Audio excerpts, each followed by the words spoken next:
I made a video not long ago talking about Jason Joshua's methodology, some of the ways and tricks he uses to get things out of the way of the lead vocal, to make it where nothing hurts your ears, and also to get the low end to sound particularly good. And that comes from a place of me liking Jason Joshua's mixes. A lot of people like Jason Joshua's mixes. You know who doesn't? Somebody who put a comment on there saying they don't like his mixes. Everybody's entitled to their own opinion, but I thought this was a really great way to illustrate one major point. No matter how successful you are, and no matter how many people love your stuff, there's always going to be people who don't, no matter what. And if you can achieve what Jason Joshua has achieved, which is a lot of people who he's worked with thinking his work is great, which is why they keep working with him and why he gets so much work, if you can achieve just that, totally irrespective of what happens with the records, that could be a big sign that he's doing something that people like. But that's still not going to stop people from hating. And that's okay, right? I just want you guys to take this to heart. If there's people who don't like what you're doing, don't let it stop you. The biggest thing we have going for us is our idea generator up here. That's what we got. If we censor ourselves, what you wind up doing is putting a portion of you into the world. By not censoring your thoughts, by not censoring your work, by just letting go and putting out everything you have to put out into the world, regardless of whether anyone likes it or hates it, and in the face of anyone who may hate it, the more they hate it, the more you put out stuff. You don't think about whether they like it or not. You don't care. All you do is keep doing you, being who you are, putting out everything you can possibly put out. Because if you do that, you have a bigger chance than somebody who doesn't. I look at it like this. If you've got 100% of a chance of making it, a guaranteed shot of making it, that may be what we all start with at some point. I'm not saying that it doesn't take a lot of effort, hard work, luck, and all that to get somewhere further than you're at. But what I'm saying is, let's just say you have 100% of a chance. Every time you decide one of your ideas isn't good enough, now you've got a lot less of a percentage. Call it 75%. And now you decide again, this isn't so good. I'm going to hold it back on this. Now you're at 50%. So what will also happen is the thought process of you, before you put anything out or call it finished, consider it done, put it into the world, take a chance. Before you do that, you will always decide in your head, is this good enough? Should I hold back? Am I there yet? And I think anybody who does that just totally destroys their chances of getting there, because pretty soon you're at like a 10% chance of making it if you're lucky, because you've only put into the world about 10% of what you can do. If you didn't censor yourself and your ideas and everything you want to do and put into the world, you're at 10%, which means really low percentage when you could have been at 100% if you put everything out there. Because along with putting your stuff out there comes learning from your mistakes.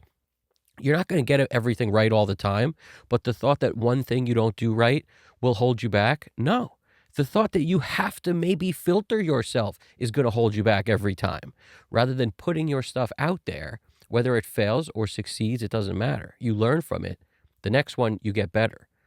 People who get as great as they are always have made mistakes along the way, and they learn from them and they keep going. The ones that are too scared to put anything out or put out a fraction of what they can put out, because the people that do that a lot of times, they think they're very brave. They think, oh, I'm brave. I put out a song a month or whatever. It's like, are you? If you could have put out 10 songs in that month, are you brave, or are you 10% of who you could be? Giving yourself 10% of a chance of getting where you want to go, wherever that is.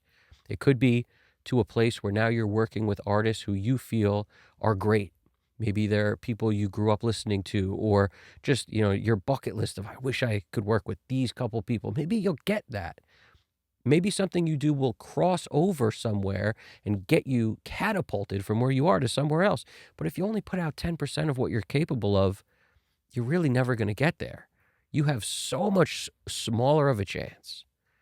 I used to play with a guy in a band who would do the absolute bare minimum in terms of practicing for shows, only what he absolutely had to do in terms of like how to make, whatever we were doing more of an experience of a show to watch in terms of like planning the set or even like what to wear, like some bullshit coordinated outfit kind of nonsense or some theatrics of any kind. Just like planning any of that was always something he looked at like, oh, we shouldn't need to do that if the music's great enough. But I always looked at it differently. I always looked at it like we got to do everything we can possibly do or think of or every idea, and that would give us a better chance rather than doing the bare minimum and hoping that our stuff's good enough to make it anyway. And that's a huge difference in mindset. And, I wound up fighting with that person a lot. And they're still a good friend of mine. They're in my life. I like them as a person, but and I don't blame them for not getting where we could have gone. I may blame myself for not aligning myself with people who were as dedicated as I was from a point of view of let's try anything and everything. Because there were a lot of bands that I think their stories kind of go under the radar until you hear from all of them that they were trying everything they possibly could. I heard a story where Pearl on Rick Beato's channel, Pearl Jam basically had they just got Eddie to come hang out with the band for the first time, and they booked a recording session on the 8th day he was hanging out because he had to go home a couple days later or something. Like, so cool.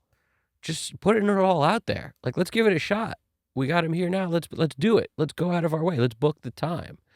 Let's take the risk that we'll have something and we'll be able to record it and it will be great.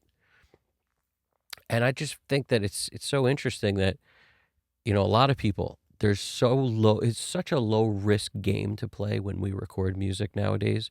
If you have the mic at home and you got your interface and you're, doing whatever, it's so low risk because most people just think they got forever. I got forever to work on this. And you don't. It's hard to put a timeline in someone's head and tell them, when you're working on your own stuff, you have to get done. You have to give yourself a deadline. It's really hard to do that. I don't know why that is. It might be some kind of human phenomenon where when other people are counting on us, it's a lot easier to do that. And I think that's actually a big reason why, even though it is hard to like maintain a relationship with a band and it's like a family, everybody's got to get along and it's sometimes difficult. Just having that entire family as a support system can also be very helpful to actually get things done because it's more than just you that is counting on this. So sometimes bringing people in to help is super helpful. And sometimes just people in your life that are supportive of you or like, they're understanding when you don't, come home when you say you're going to at first because it had to go longer because you're creating music or, you don't show up at all the things or you have to cancel this or something, you got to take this last minute gig because it's an opportunity for you. It's like some people have a lot of people in their life that actually help them navigate through those things and make it easy on them. They understand. And I think we don't take enough time to thank those people and to really value them because they may not be around forever. And when I think of a timeline, I think anytime someone is supportive and understanding of what you're doing and they're in your life, whether you realize it or not, they're a part of what you're doing too, because they probably would like to see you become successful if they got your back. And in order for them to get the joy out of you being successful in some way, further than where you are right now is how I define success, because I hate the people that just harp on the definition of success being different for everyone. That's obvious, buddy. Whatever you define success as, let's just realize this. Those people are counting on you too. And they might not be looking at the clock, but at the same time, wouldn't it be nice to share a bit of happiness, a bit of, hey, guess what happened? Isn't this great? Remember when I did that thing? Well, this happened from it, and let's enjoy that success together. Let's enjoy what has happened here. It's amazing. Like, I want to share it with you. Like, those people are out there looking for you to do well also. And they might not be a part of what you're doing, but they're a part of your life. So if not for you, when you're working on this stuff for yourself, just think of all the people you would like to share that with and how they might not have another week or 2 weeks or a year or 10 years to wait. And I don't mean they're going to leave your life. I mean, they may just be gone. We lose people before we're ready. Not everyone sticks around forever. In fact, no one does. And as a result, even though you think you have as much time in the world to finish whatever, you don't. You need to get done so you can move on to the next thing so you can keep getting better. And then maybe you'll get to share your life and your happiness and some great accomplishment. You get to share this with other people. Because you may not realize it, but by not accomplishing things, that doesn't make you a happy person. It makes you more depressed. And then the people in your life that I'm talking about, they got to deal with you. Even if you think you hide it, you may think you hide it and then you drink a lot when you get a chance. And then your real emotions come out at some point. Maybe you don't remember, but it happens. Sad people drink more. Sad people smoke more. Sad people do things that other people just wouldn't do because they don't feel like they need that. If they're happy, why do they need this thing to make them happy? They don't, whatever it is.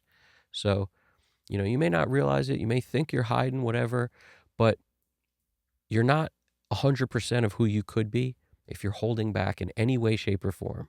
And if not for you, do it for the other people in your life. All right? I'm curious what you guys think. Leave a comment, hit the like button, subscribe if you haven't. Evan Jaffe Custom Cut Studios. You guys got this. Take it easy.